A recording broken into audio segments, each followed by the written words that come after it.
Welcome to Merryfield's Gardening Advisor, brought to you by the experts at Merryfield Garden Center.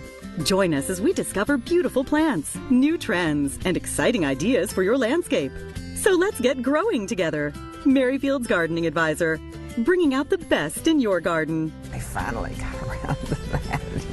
Good morning, everybody. So glad you could join us this morning. It's going to be a beautiful weekend, it sounds like. We've had some lovely weekends, and I'm delighted because I've been able to accomplish a few things outdoors, too. And the long days. Woo, wonderful. Yes. I love it when it's light long. I love it. I do, too. Yes. Well, we have a great show for you today because we're going to be talking about one of Peg's favorites. I call it magical small gardens. You call it miniature gardens, smaller gardens. Either way, they're magical. I think so. Yeah, we're going to talk about small gardens, and I enjoy a lot of the spaces within my home because they're very different. But this one has become one of my favorites, where you're seeing a little vignette, a little shot here of what's in front of us, included in this small garden section of my own home where I've played around for a long time. It's really become a fairy place. Absolutely. Okay. Now they're not in your face, so to speak, but they're there among the little plants and whatever. So it's taken a while for this to take off because I've been playing with it for a long time, but all of a sudden it's the current trend. Yes. Okay, which is so wonderful. Fortunately we've got a lot of this stuff to play with, and actually plant-wise, because that's the important thing, okay? It's putting your own personality into the rest of it. But let's show you where some of these plants are coming from, because industry now has been bringing us incredibly beautiful and new plants just over Exciting and over. New plants. It's a constant learning experience, which is a wonderful challenge. Isley Nurseries has done the most remarkable job with producing all these dwarfs and miniatures. This is actually a shot from their nursery, and our guys go out there and hand pick a lot of gorgeous plants. And if we bring on the next picture, they have incredible display gardens. Isn't that? That's beautiful. It's fantastic. This is actually a mix of some of the dwarfer evergreens and then some mid-sized ones, and then of course they've got the really big ones too. And next week we are going to talk about some of those mid-size and the larger evergreens and trees, but things that give you enclosure. But this garden is pleasant to me because it's not all on one level. There's ups and downs and all arounds, That which makes it fun. Makes it interesting. And the next one is incredibly colorful and actually has more of the plants that we're going to talk about today. We're going to talk about those plants that are often referred to as treadwells or steppables and a couple of other names. It's all marketing tools. And they're all the same kinds of plants. But they're those that creep over the ground, in and among the stones. Yes, you can step on them occasionally. I try not to, but anyway. But look what a beautiful blend of this is. That particular picture captures some of the most interesting things that you can do with a landscape. You've got the golds of the Japanese maple. You've got the reds of the Japanese maple. You've got the wonderful greens and the evergreens that's always there through the year. And you've got some mid-sized perennials. And then you've got this ground cover steppables, treadwells, etc., which we're going to show you how they're used in different ways today. And yes, I love it. I think it's very exciting. It is. So much to talk about. Well, so much to talk about. We're not going to take phone calls today because we've got a lot to show you. So, before we get started, I do want to thank David for the shout out last week.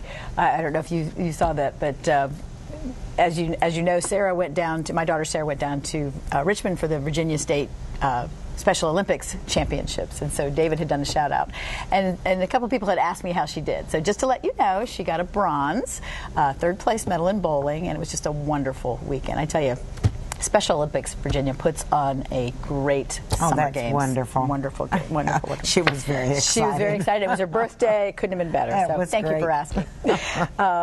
Also, happy Father's Day to all the dads out there. It's Father's Day once again, a very special day for the dads. And so at Merrifield Garden Center, we will be open, but we'll be open. You know, in our spring hours, we've been open a little later on Sundays. We've been staying open till 7. We're going to close at 6 tomorrow, but that's plenty of time for you to come in and find something great for Dad.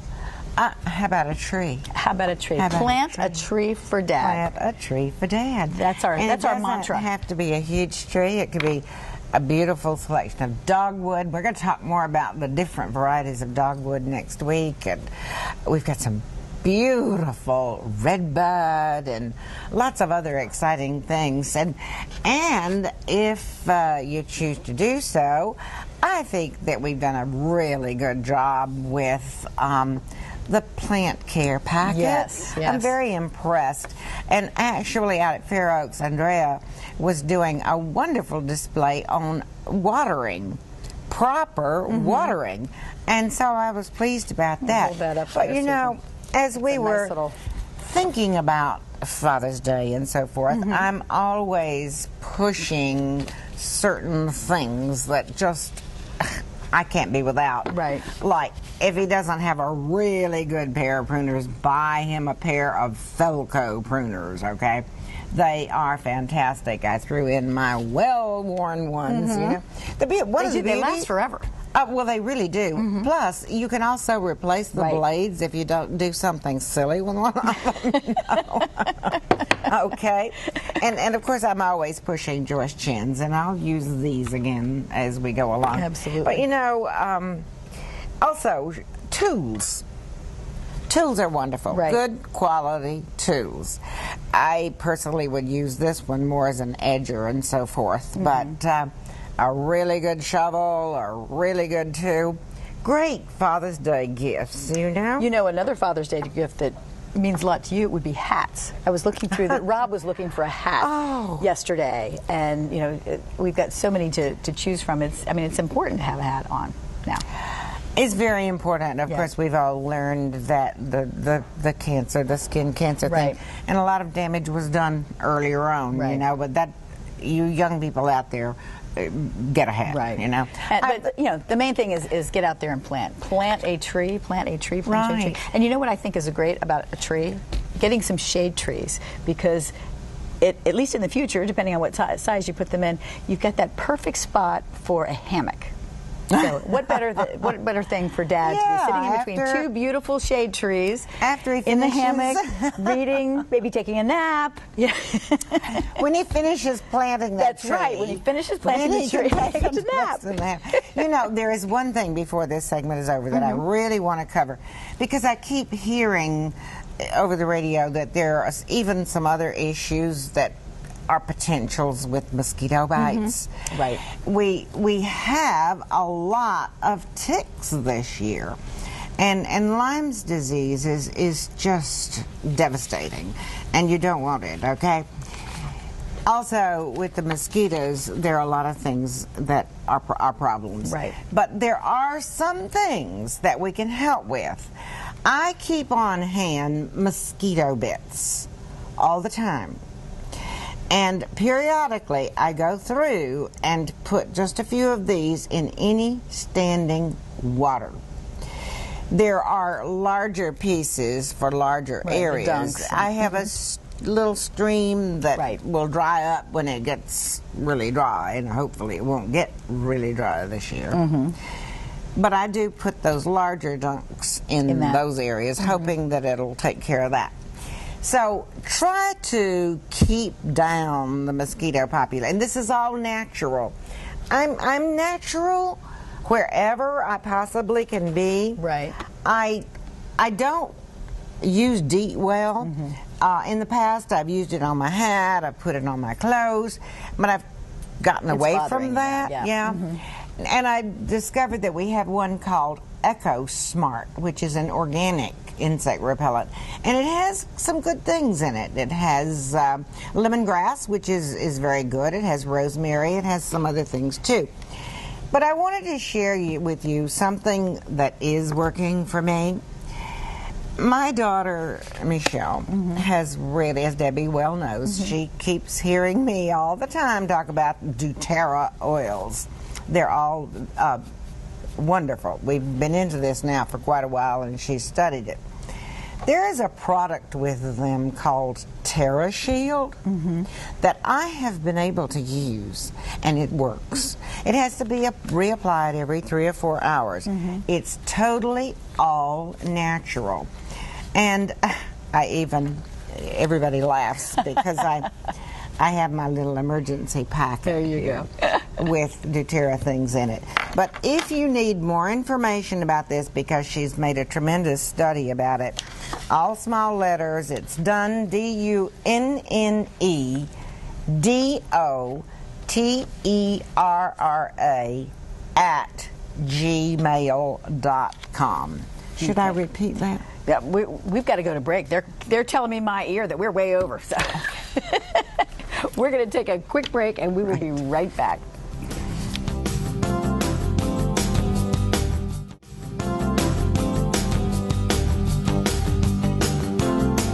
Welcome back to Merrifield Garden Center's Gardening Advisor. And by the way, let's see if I've got this thing straight. I put on the gentleman's hat, okay? So I'm out in the garden. Small space gardens. Sometimes you need to think about spaces that you're not using completely. And oftentimes, that's the narrow space between houses. And actually, Ramiro, who is in charge of the perennials out at the Fair Oaks location, and his wife, Rebecca, have had so much fun creating and changing this space between their home and the adjacent home. It is a small space. There are areas that are quite shady, a little more sun out in other areas, and so you vary your plants accordingly. They've installed a dry stream bed down through and a lovely little bridge and a nice comfortable walkway through that. There's liriope that will be a mass over here and hold that bank nicely. And then there's a mixture of shade-type perennials on the other side. Yes, they have some of the steppables and the treadwells and the little perennials we're talking about today, not visible in this picture. And let's go to a couple of other slides from their garden. Here is actually the little bridge with the walkway and the dry stream bed. Such fun. Oh, and a bird feeder because they love the birds, okay? Then, in the next picture, you'll see the personality, because your garden needs to reflect your personality. They are bikers, particularly Rebecca, and so they've got these wonderful bikes on the wall. It's just a part of the garden, and it's done with such good taste. Now, quickly, let's go into my own garden, okay? Welcome to my garden that I have worked with for so many years. And this one has evolved and is constantly changing. A garden is never the same. In some small way, even though your structure is set, you will change within those spaces to some degree. So the little fairies are inviting us into this garden, and let's take an overview of what that garden's like. The road is out in front, so this is the garden that is beside the road, and the driveway is here behind me, and it is a gravel type driveway, and things love to seed in that. So it's not a big space. It's surrounded with lovely trees, evergreen and deciduous, and we're going to talk about a lot of those next week. And then there's things of interest here. Beautiful birdhouse, a lovely little church that has become a part of this scene, and older hypertufa containers back in this area that have evergreens in them also. And then we're going to look closer at the space that's in here. Well, let's first, this is really a large hypertufa container, and it has been in place for several years. Interesting evergreens. Go to that dwarf and miniature evergreen. So many interesting things. There's a little cotoneaster right in this area that I keep trimmed. There is an upright form here of barberry. So there's a lot of fun things going on. A little dwarf grass, a little dwarf carex. And down in the front, Coreodalis lutea, which seeds about, but it's not obnoxious. You can pull it up really easily. And you know, it blooms all summer, which is unusual for a perennial.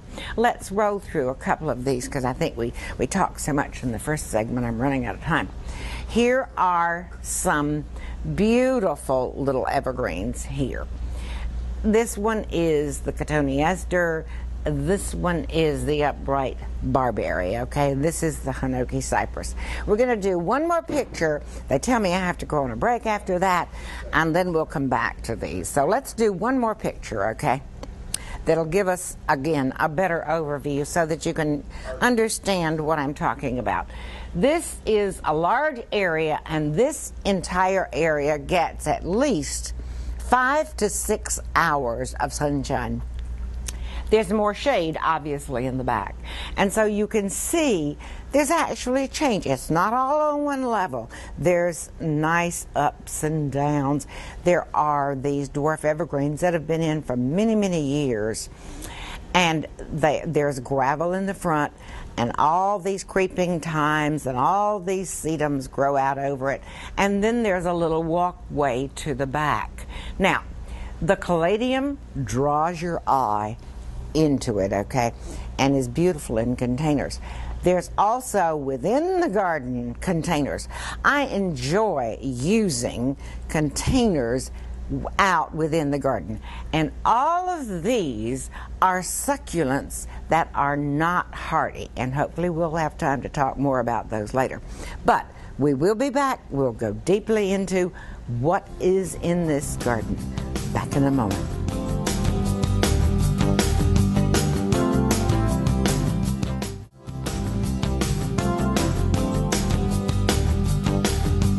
Welcome back, everybody, to Merrifield's Gardening Advisor.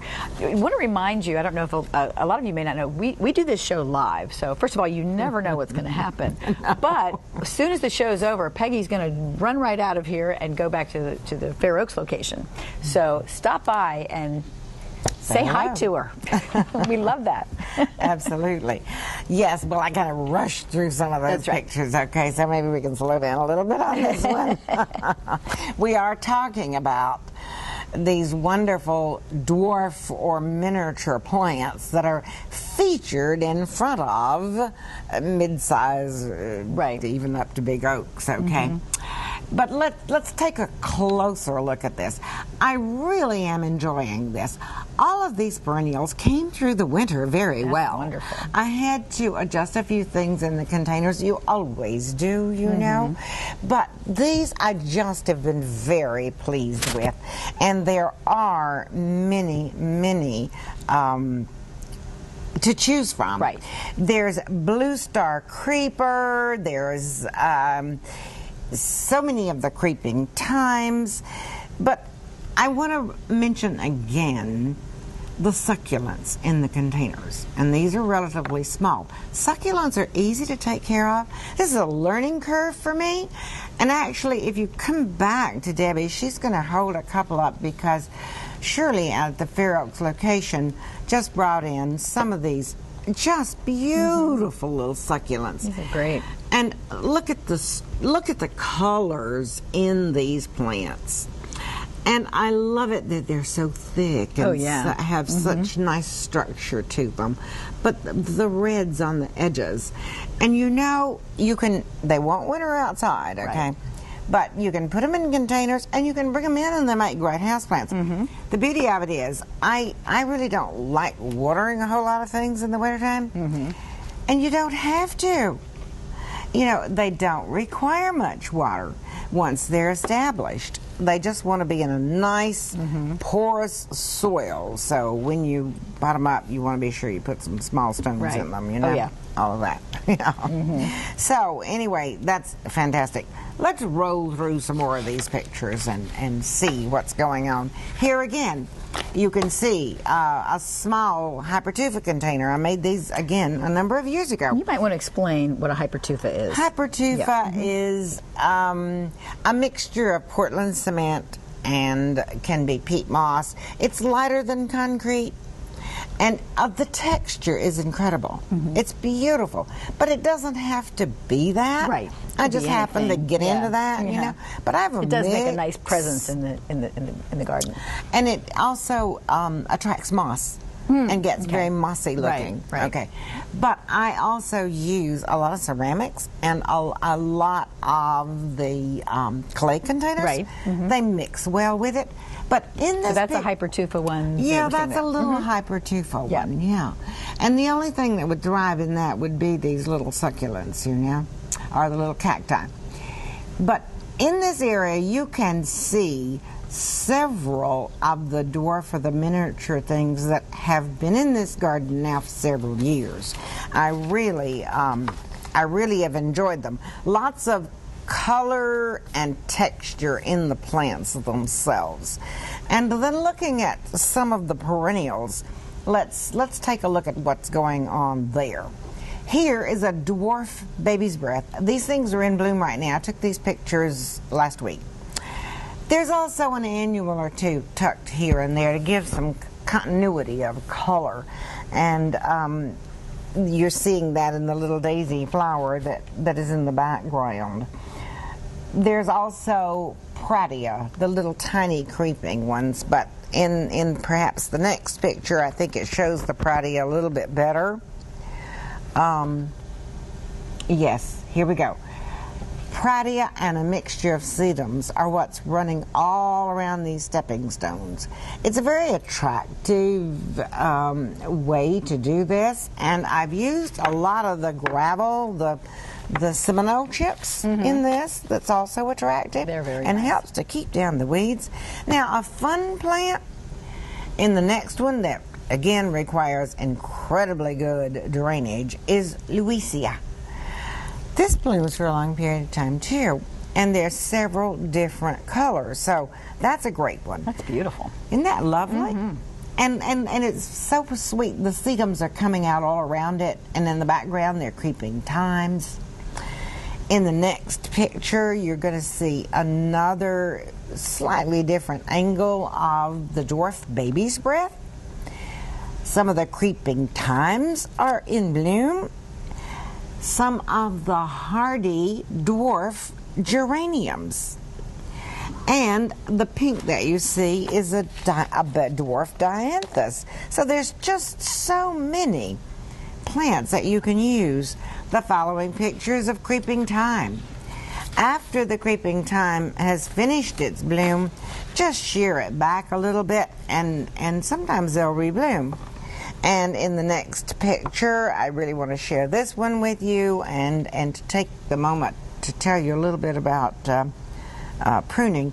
But this is the hardy geranium in the baby's breath. And in the following picture is a tiny dwarf Alberta spruce.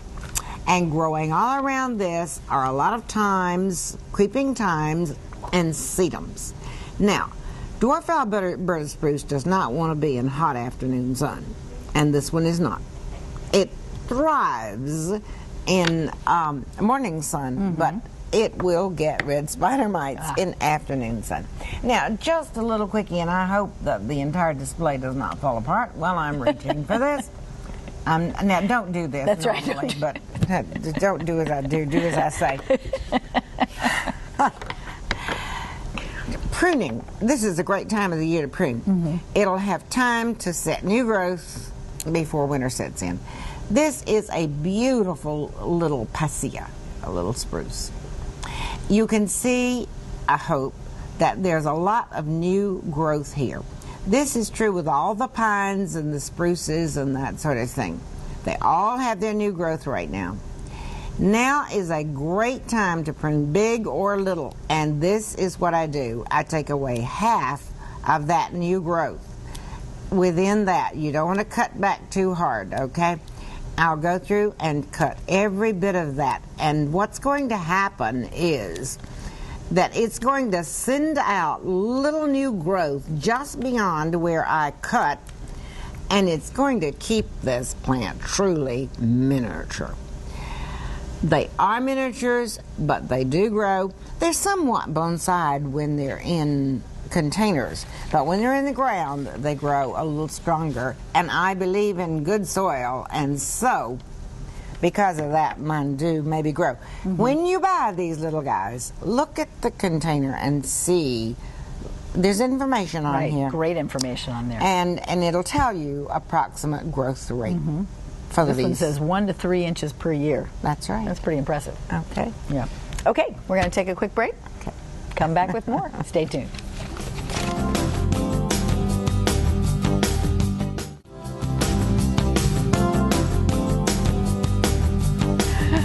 Lovely little. Was that a Mr. Frog? It was turtle. A little, It was a turtle.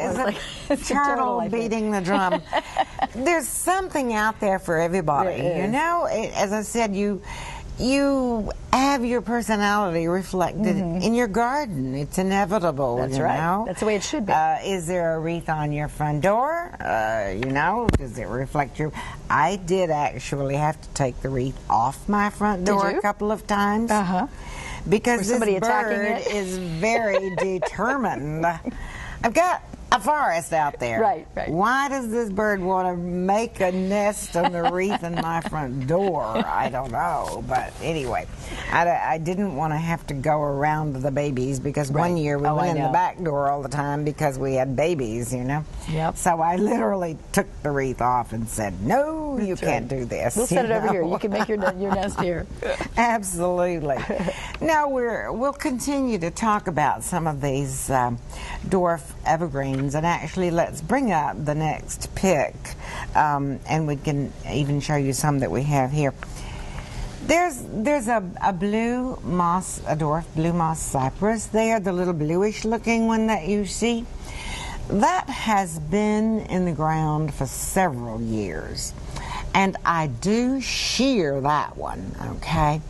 I use my little Joyce Chin scissors, okay, and shear that little, and look how round it is, Debbie. It's great. And really sweet, okay? Next to it is a Hinoki cypress. And they're just so incredible. They're absolutely beautiful.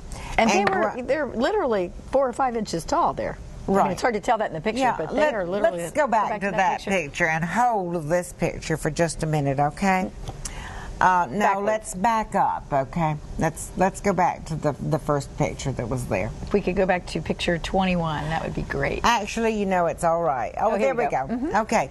What I wanted to say, this is interesting because they're not all the same size. They're not all the same color. The touches of gold are playing against that wonderful gray-green that's in the blue moss cypress. And then there is this beautiful little blue star creeper that's going around them. Now, coming back to Debbie, Let me pull some of she's these got over. a couple of really interesting ones cool over ones. there. Look at that. There's the little dwarf spruce that we pruned off some of the foliage of before, but Debbie has a fun This one is here. a red star. A Red star is called Chamaecyparis. cypress. This And is, yeah. it is. I mean, now this is to be tall for a miniature plant, Yes. but Dwarf. in comparison, dwarf. We think of this Right, as dwarf. dwarf rather than miniature. Right. And we have those because, you know, maybe some people are like me these days. They want instant. Right. I do. You know, I'm a very patient person. But right now, I'm right there with you. I want instant. and in order to get that nice tall shape, included in these miniature things are some that fall more in the dwarf category. Okay. And the growth habit Well, on that one. it doesn't say per year, but it says height and spread in 10 years is 4 feet by 2 feet. So that's 10 years. 4 feet in 10 years. Yeah. But you see, you can control that by shearing. Right. Okay. Right. Also, you can change the character of one like this by going in and thinning out. yes. And really doing some fun things with it. So there's a lot of potential with these things. And another, look at this little guy. that's sweet. It's a Chamaecyparis. Okay. No, it isn't. It's a cryptomeria. It's our cryptomeria. Tenson. Okay. Tiny, tight little thing. Now, this is a real miniature. And it's going to keep that little mounded foliage. And it would be tedious to prune that little one. Oh, yes. But look how thick that is. It's wonderful.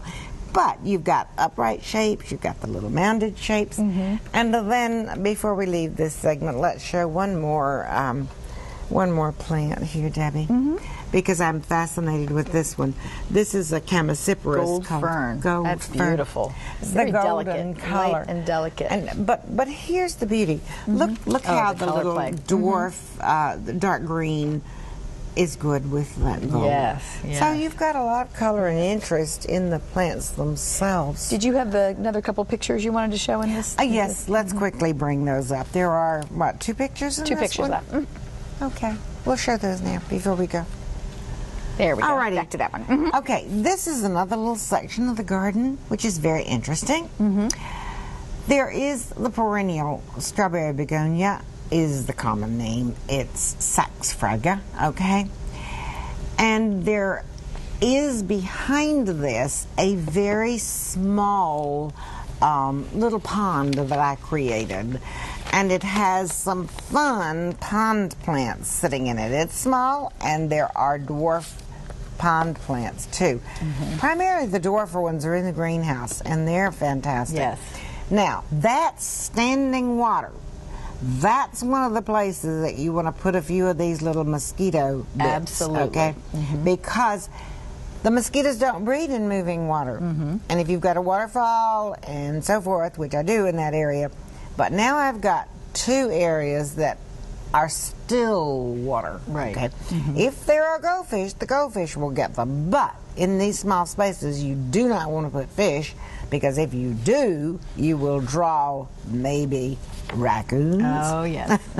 And I'm not real fond of them. Right. All right, we got one more picture to share. This is a close-up of some of those succulents that we were talking about. I have a lot to learn about these succulents. This is new to me.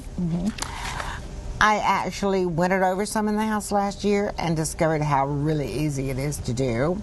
Looks to me like I'm going to have a few more to winter over this year. I like the watering of succulents. Yes, the lack of need of watering. Don't do it quite as often. So these are out within the garden. Incredible color within these particular plants. So go into the greenhouse, but we also have some in the annual section. Take a look. These are the not hardy succulents. Gotcha. Okay, we've got some more plants, actual plants to show you when we come back. So we'll see you in just a couple of minutes.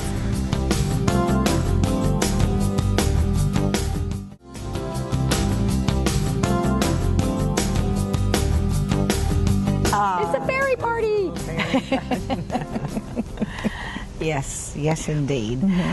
So we were talking about some of the dwarf evergreens. Yes. We've got some more to show. Well, actually, there's just one dwarf evergreen here, and then I would like to talk about some of them. Well, there's 2. Okay. There's never See, just I knew there were one some in my life. This is a wonderful, wonderful little hemlock. The dwarf hemlocks. Just a lot of fun. And there's, among a lot of these plants, there's miniature, which only grow very slowly. Okay. There's an intermediate dwarf type that can be several feet tall. And then you can go to really a lot larger ones. Right. Okay. There's another one over here that I'm going to reach for. Again, don't do this. I knew I would do that. This one is a really sticky one. I think a piece of that spruce wood. Oh, no. Throat. This one is called Panostrobus Tiny Curls. Now is the perfect time to go snip, snip, snip, snip, snip of this new growth, and it will branch out. I'm not going to do that. This is really interesting because it's kind of tall and flat. It is. See how this, I don't know if you can see this in the camera.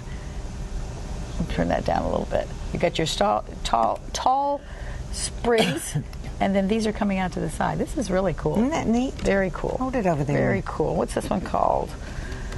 tiny curls. Tiny curls. There you go. Peggy's tiny curls. Let me pull over this too. I love the name of this. This is an Armeria. Nifty Thrifty. Love this. Variegated. Yes. Beautiful, beautiful. Boy, that I could feel that. I know, isn't that funny? Isn't that funny? It's really weird. Yeah. Okay, you have that one, Debbie. Oh, am I keeping? That's such fun. But look at the frills on this one. This is beautiful. This is one of the Treadwells series. And as Peggy said, they are, it's a marketing term, but it's a perfect marketing term. It really is. You know, not that you want to step all over them, but they're steppable, treadable. All right, we'll share equal time. Okay, that's right. Okay. Treadables, steppables. But there's overlap in these two. Right, right. This was, well, I can't read these names. Flora Pleno. Flora Pleno. This must be it's an a Spanish one. Geranium. What do we have here? Money work. Lysimachia minutissima. I'm going to stop trying to read all these individual names. Wow. Just going to stop trying. Oh my goodness, it's fun. But it's just amazing. It's never ending. You know, there are so many to choose from. One of the fun things that I haven't really shown you many of the hardy succulents, and there are so many out there. Okay, but there are so many creeping times. Yes. And they're so exciting. This one is Timus Manus. And when it gets established, it's like a carpet. Oh, wow. You know? Yes. It's just so nice fun. And thick. I think we need to take a break. Okay. And leave Let's get you something to more drink here and see if I can we get will do rid it. of that. We will do it. Whatever flew into my mouth. We will be right back. Got one more segment left, so lots to talk about.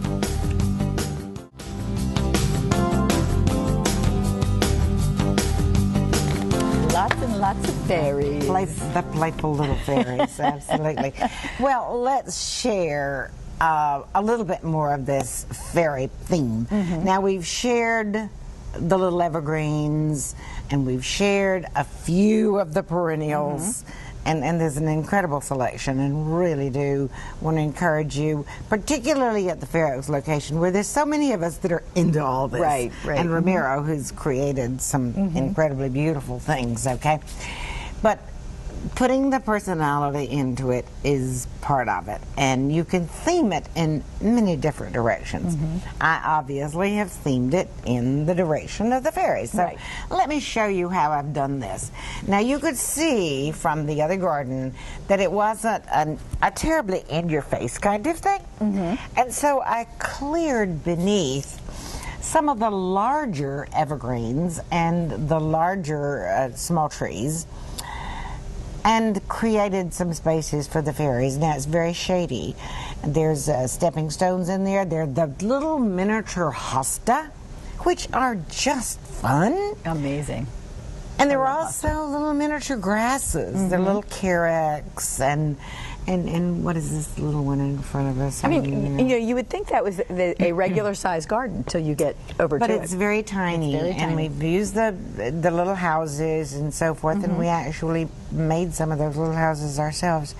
And in front of those little houses, which are grouped together, is the little garden, okay? And the next picture, which it's just such fun. Okay, this is a close-up. Made little stepping stones up to the front door, and I actually painted that with some acrylic paints. And I'm amazed, Debbie, at how well it's held up. Yeah. It has done very well this couple of years now, and still looks good. Super. I've actually used some of the tiny little the dwarf mondo, the dwarf mondo grasses in here. And they're very useful for that purpose.